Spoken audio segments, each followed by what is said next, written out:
welcome to our very first Forza Horizon 6 car review. It's been a crazy past few weeks, and a huge shout out to my friends over at Playground Games, Turn 10, and Xbox Studios for sending over a review copy of the game prior to launch. Me and the staff of the Boyz Racing have been hard at work planning out our next season of the GT series and many other fun activities for you all to enjoy. But until then, we will showcase new to Forza cars, great tracks, and all the fun things we did in Forza Horizon 5. Don't forget to subscribe to the channel for all the latest content, as well as check out TBZ Frostbite on Twitch. I'll post the link in the description. Today, I want to review one of the most hyped and showcased cars leading up to the launch of the game, the 2023 Honda Civic Type R. In 2018, Honda finally brought a production version of the Type R Civic to the US, and have continued to do so. And this generation of Civic continues to push the world-famous Civic to its absolute limits. Under the hood, this Civic is packing Honda's latest K-Series engine, the K20C1, producing 315 horsepower and 310 foot-pounds of torque, with a little help from the stock turbocharger.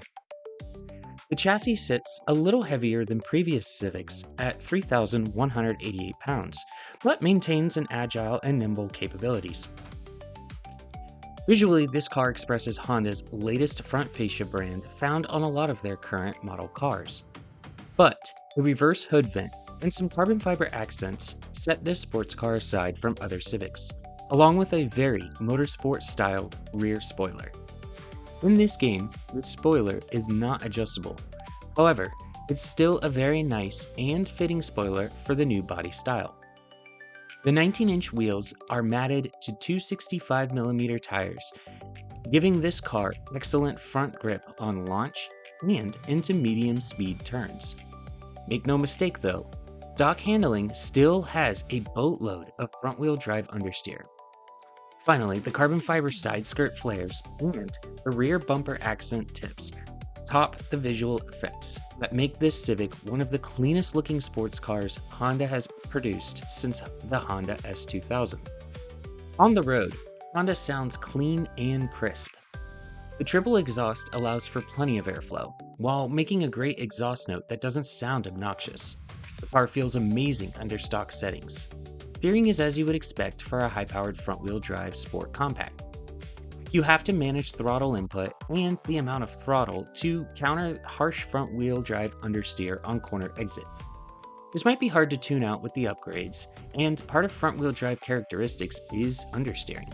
But power delivery is smooth and doesn't make the car twitchy, which I can appreciate.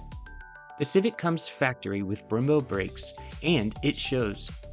We have already found that stock brakes in Forza Horizon 6 in general are not great, but in this case, the sports-styled stock brakes work very well. Turn entry and mid-corner are very clean and easy in this car. As such, I was able to put down a 52.434 on the Sony Time Attack circuit. So now that we know what our base is, let's head back to the garage and see what our options are for a racing build in A-Class. As we jump into the garage and head to conversions, we find a Forza wide body kit for the car. A decent look, but not something I'm particularly fond of for a road-going build. The drivetrain swaps include the rear-wheel drive and the all-wheel drive conversions. However, for this build, we will be keeping the original front-wheel drive for this build. Original layouts always are much better for me than converting. There are 3 engine swaps, including the all-new 1.6-liter inline-3 turbo out of the GR Yaris, the standard 1.6 inline-4 turbo rally engine, and a new 2-liter flat 4-cylinder turbo rally. Maybe in a later build or for another car I may use these, but today we will stick to the Honda's original engine. In the aero portion, we have the new standard aero and a few options for rear wings. I do like the Honda adjustable wing. Looks nice, especially with carbon fiber accents. The Forza wing actually looks decent on this hatchback. The lip, instead of the full wing replacement, is definitely a much better look. And finally, we do get wheel spacers, which I believe come standard on all new cars now. So I'm going to take a second to build this car, and I'll be right back. Alright, we have a champion white paint with black carbon fiber hood, gunmetal wheels, carbon fiber wing, and smoked out tint. Not too dark, but still within style. We're running Wedsport TC105s for a nice track road mix. Performance-wise, we are now putting down 423 horsepower, 416 foot-pounds of torque. We have 2,923 pounds in weight. Full tuning specs can be found in the description, but just know we did not go the old meta route. We used some more real stable settings to get the suspension, braking, gearing, and overall handling into drivable specs that allow you to drive the car in and out of races, and to get onto the time attack tracks and set some very decent times. Front differentials are left fairly open, as higher lock diffs tends to create too much traction loss and understeer. Gear is set to allow for higher speeds, but due to high horsepower and lightweight than stock, there is a lot of wheel spin through first and some of second. So now that we have our complete build, let's see how it handles on Sony Time Attack circuit.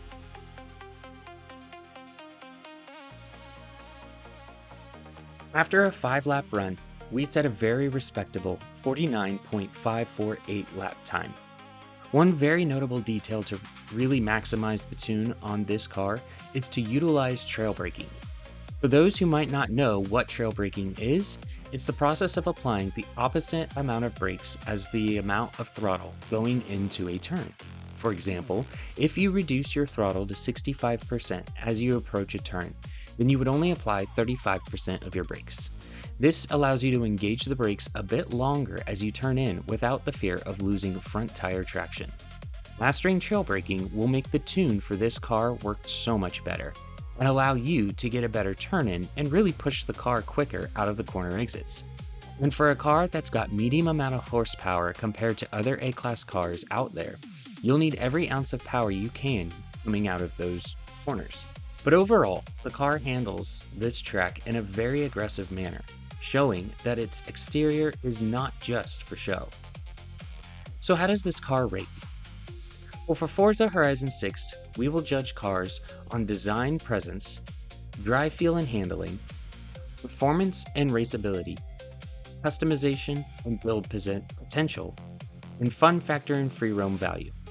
Each category will be rated on a scale of -5 to 5, with 0 being a neutral stance.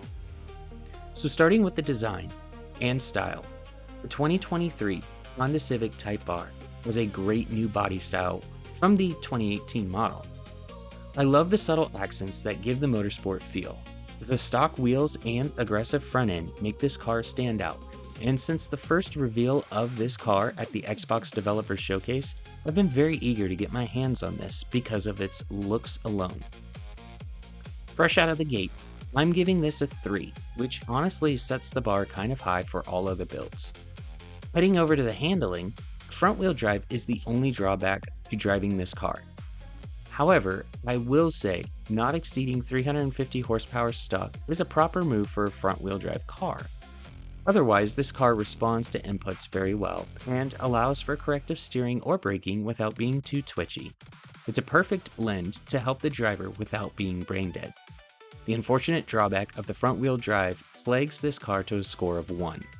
Now for the racing ability, the stock version of this car is still very competitive. Even in some of the AI races, I was able to finish on top as this car would be predictable and managed, while also being pushed to its limits. But again, front-wheel drive does make it difficult to beat other cars out of corners, exits. So this one will also be receiving a 1. The customization is limited. The wide body was a decent add, but for a car notorious for being visually modified with body kits, not having one for this car is a little bit disappointing. However, adding Wedsport wheels to this build definitely gave this car a more standout look. But all other components are available to install on this car, and the GR Yaris motor swap is a fun little option. All of that will bring this car to a neutral score of 0. But as for driving and fun factor, this has definitely been one of my go-to cars getting around the map exploring. It's a very fun, engaging experience, one that doesn't stress you out trying to gain control. but you also don't fall asleep behind the wheel getting from destination to destination. And because of that, we rate this one a 4, a total of 9 out of a possible 25.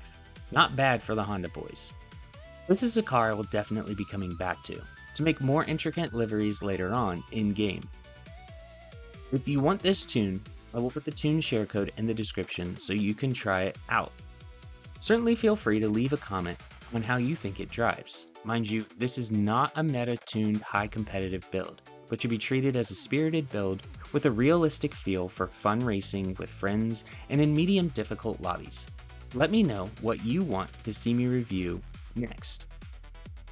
As of right now, Forza has just released Series 1 of the playlist, so I will be taking some time to get the reward car, and you can expect to see a video shortly on it. Until next time, let me know what you think of Japan so far, and I'll see you all in the next video.